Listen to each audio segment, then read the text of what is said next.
This is Nikki Collins, Jordan Canada, Essence Carson, Liz Candace, Imani Media Stafford, and you're listening to WNBA Weekly. Hello and welcome to another episode of WNBA Weekly. My name is Jason Snow, and unfortunately, as you might be able to see if you're watching this on YouTube, I am the only floating head tonight. Unfortunately, we had some scheduling issues, and it's just going to be me. Hopefully that is enough for you guys. We weren't able to get anyone else on the pod today. So I'm going to run through the news stories, maybe a little bit less back and forth, obviously, since it's just me here. But I'm going to try to give you my thoughts and my breakdown of what's going on in the news. And hopefully you guys enjoy it. And if you haven't checked out our YouTube channel yet, we would ask you to please do so. Head over there, subscribe, get our content. We're hoping to be able to really provide some interesting highlights and things like that. And obviously the audio podcast is not going away. But this is just sort of a way to supplement it and make that better.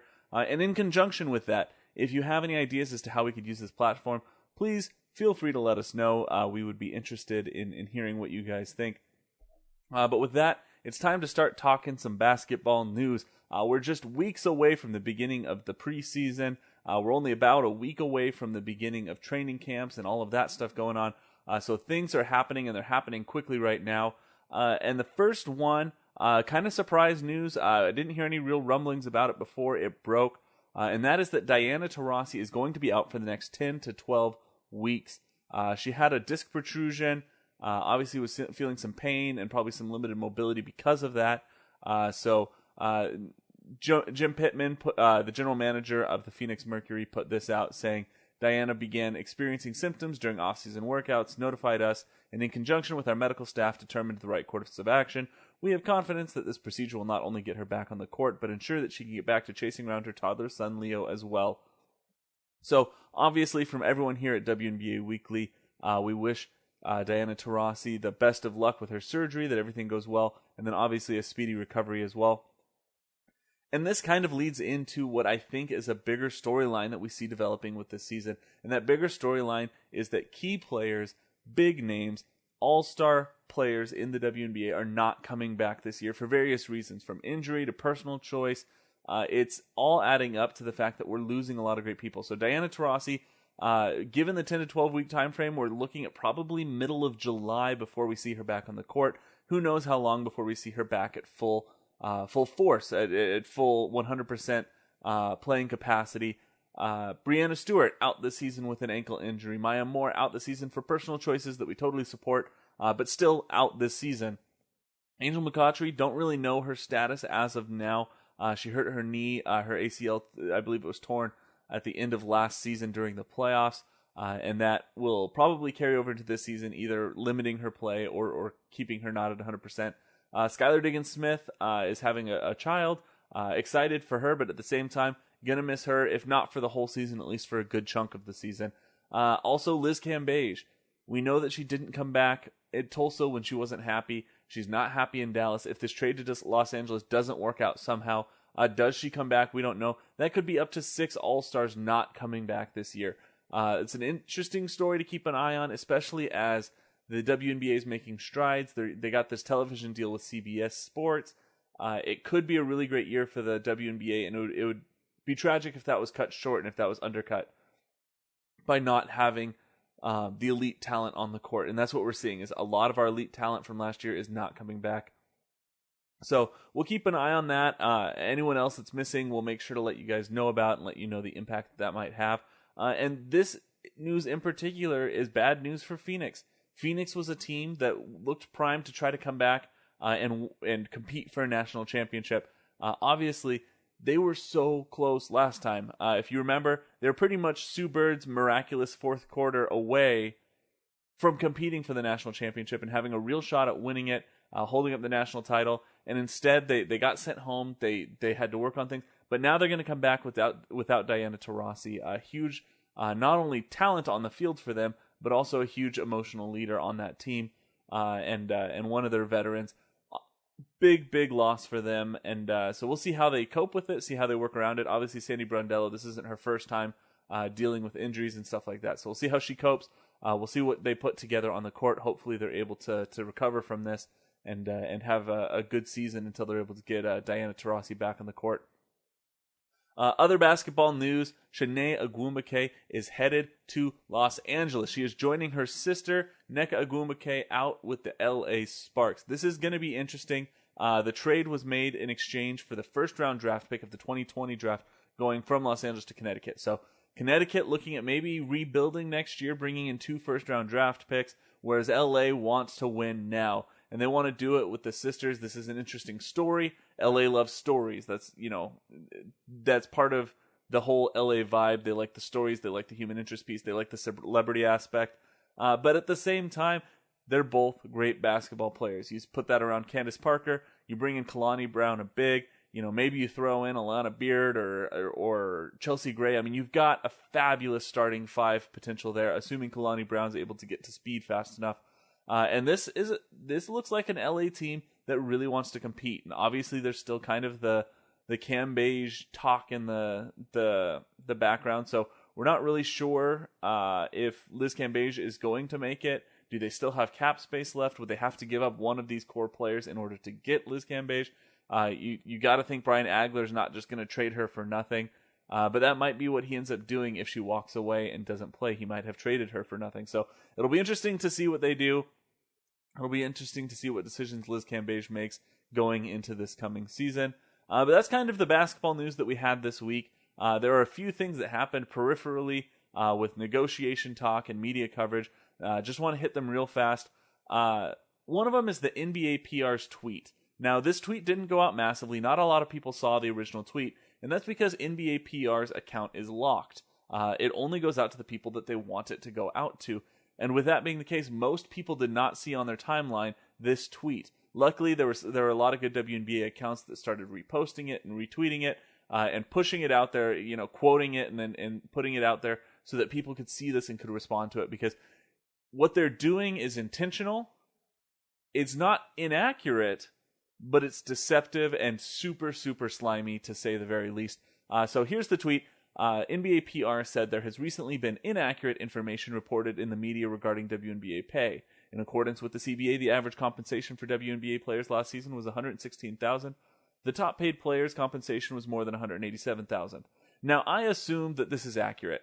The reason I assume that is because the WNBA is not transparent with paying with salary and benefits and compensation information. That being the case, I can't verify this. I just have to take them at their word. But it sounds reasonable. I'm going to take them at their word that information is accurate. Now, what they did is they started off that tweet by calling out inaccurate information reported in the media. Now, if you look at articles that have been published, especially articles that have been published by fans, by hardcore people that follow the WNBA, they report base salary, not compensation. Those are two separate terms. They mean two separate things. Base salary is what you would say your salary was. If you're working at a job, people ask you how much you make, you say your salary. Your compensation includes your benefits. So what the employer pays for your health care and when the employer pays for your hotel when you're on a business trip, all those things are part of your compensation package, but they're not necessarily part of your pay. It's what the company pays for you as an employee, your meal allowances and things like that. And so players have been out there and media, especially grassroots media people have been out there saying, well, this is the base salary. And the NBA comes out and says, well, that's not accurate. Here's the compensation. That's like saying, this is how many apples are in the store. And then they come out and say, well, that's not accurate. This is how many fruit are in the store. Well, technically, they're both accurate. But what you're trying to do is you're trying to move the goalpost. You're trying to reframe the argument away from WNBA players aren't making enough to WNBA players are lying to you about how much they make. And by reframing that, they're trying to win public support for not paying these women more. That's the key. They're trying to win public support for not paying these women more. And that's not cool. Not cool at all, especially from a league who says that they support women's basketball. I'm very upset about this. I'm trying to not get too hyperbolic here. But seriously, not a cool thing. Here's some of the reactions that we saw. Breanna Stewart, she retweeted one of the media sources that said it and said, oh, so this is what we're doing now. ? Diamonds to Shield did the same thing. She said, say what you want, but comments like this made by sources such as at NBA PR make our jobs a lot more difficult. We're supposed to be unified in this battle, and this is simply uncalled for. But what's new? obviously expressing a little bit of exasperation and maybe even hopelessness at having positive negotiations with the NBA organization. Sue Bird with my favorite one: average comp, schmaverage comp. This is an attempt to twist the issue at hand, which is salary. And that's kind of the point that I'm making. Salary and average compensation or total compensation package is a different thing. And by doing that, they're trying to confuse people, and they're trying to confuse people into thinking that the WNBA players have been deceptive about the salaries. That couldn't be farther from the truth. Everyone's been open and transparent except for the WNBA and the NBA organization. And we hope that they will find more transparency as we go towards these collective bargaining agreements, and that the players will be able to use good information that's been released by the league to have fair negotiations regarding their compensation, their revenue sharing, all of the different things that go into this. We would hope that, transparency is sunlight's the best disinfectant, I think is the phrase that you often hear. When everybody knows what everybody makes, it's a little bit easier for us to have fairness and to have equality.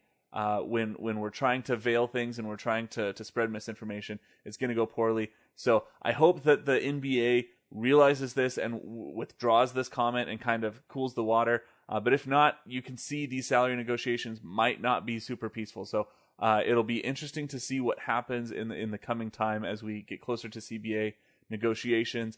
And I'm afraid that we could see a standstill because the NBA is already posturing themselves and in a position where I don't think the players are going to want to play along. I think they're going to put up a fight. So we'll see where this goes. We'll continue to cover it for you. If you have any thoughts about what you think of this tweet, please let us know at WNBA Weekly.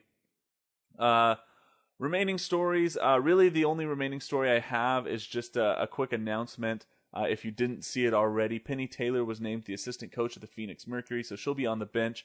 If you're a fan of the league for a long time, Penny Taylor, you would know, is a 13-year veteran of the WNBA, retired a couple years ago, has her name flying up in the rafters in the Phoenix Mercury Stadium.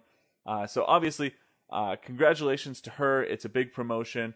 And congratulations to the league. One of the things I like about this league is that we keep the key players and people involved, and they're invested for a long, long time. And, the only real concern here is the favoritism she might show her wife, Diana Taurasi. Obviously, to say that in jest, but congratulations to them. Huge part of that Phoenix organization, and a real big part of basketball in that Arizona area. So congratulations to her. And real quick before I let you go, this is a short episode, partially just because I don't have people to bounce off of. Just one person talking, I have a lot less to say. So hopefully you enjoy it. Enjoy the short episode, but if you want to connect with us, if you want to get breaking news as we hear it, we pass it on immediately to you guys. That's on Twitter and Facebook at WNBA Weekly. If you wish to support the show in a more monetary fashion, you can check out our Patreon or our merchandise page at storenvy.com/WNBA Weekly. Both of those, we're not putting money in our pockets. That money from Patreon is being put right back into show quality production stuff, and money that we make from a lot of the stuff on the Store Envy, we're putting that back into some initiatives we have to get fans of the WNBA into seats at games, especially first-time fans. We have our little WNBA Weekly Scholarship, or whatever Steve called it, and we're excited about that. Last but not least, subscribe, give us a 5-star review, comment, like, do whatever you can.